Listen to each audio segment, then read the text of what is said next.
Dear students, welcome to 10th Standard Social Science revised textbook videos. In this video, let us see textbook questions of History Chapter 2, the extension of the British rule. First main, fill in the blanks with suitable answers.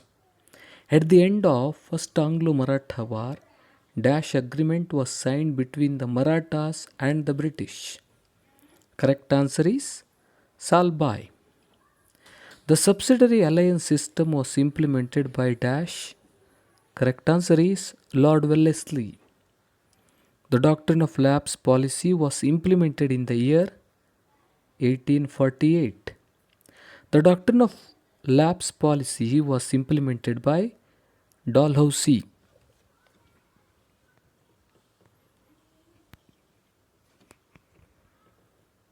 Second main, discuss in group and then answer the following. First question, explain the reasons for First Anglo-Maratha War. The death of the Maratha strongman Madhavrao Peshwa was a major setback to Marathas.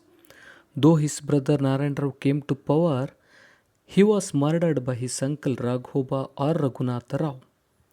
This resulted in an infighting for the post of Peshwa.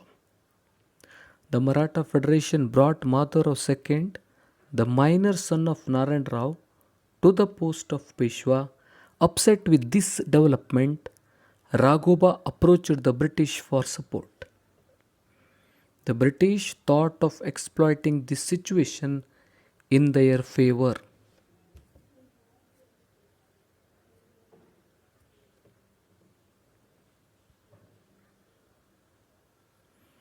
What were the conditions under subsidiary alliance? Explain. The Indian kings had to keep the British army in their kingdom.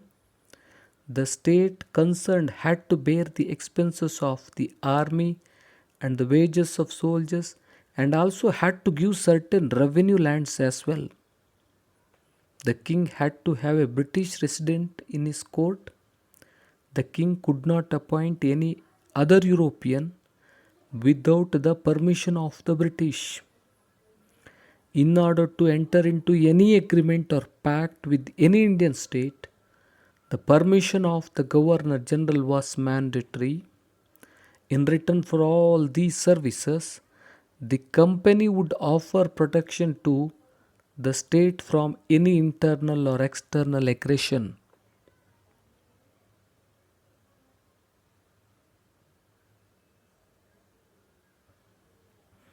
Explain the Third Anglo-Maratha War.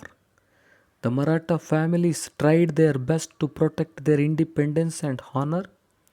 Even the Peshwa attempted to free himself from the clutches of the English. The Peshwa attacked the British residence in Pune and burnt it down. Appa Sahib of Nagpur and Malhar Rao Holkar rebelled against the British and were suppressed ruthlessly. Peshwa Bajirao II fought against the British at Koregaon and Asti and later surrendered to the British. The British abolished the Peshwa post and granted a pension to Bajirao II. They installed Pratap Singha, the descendant of Shivaji, as the ruler of Satara.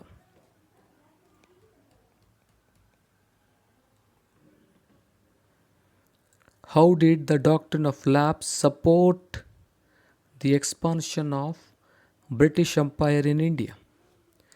Dalhousie adopted the doctrine of lapse policy, whereby the adopted children of Indian kings were refused of their right to throne. According to this policy, if any Indian ruler died childless, his adopted children had no legal right over the throne.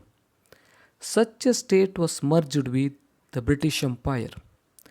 Princely states like Satara, Nagpur, Sambalpur, Udaipur, Jhansi, Jaipur came under this policy.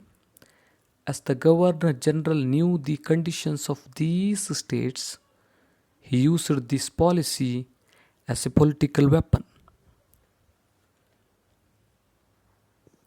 Last question, which were the states that came under the doctrine of lapse policy? The states that came under the doctrine of lapse policy were Satara, Nagpur, Sambalpur, Udaipur, Jhansi, Jaipur.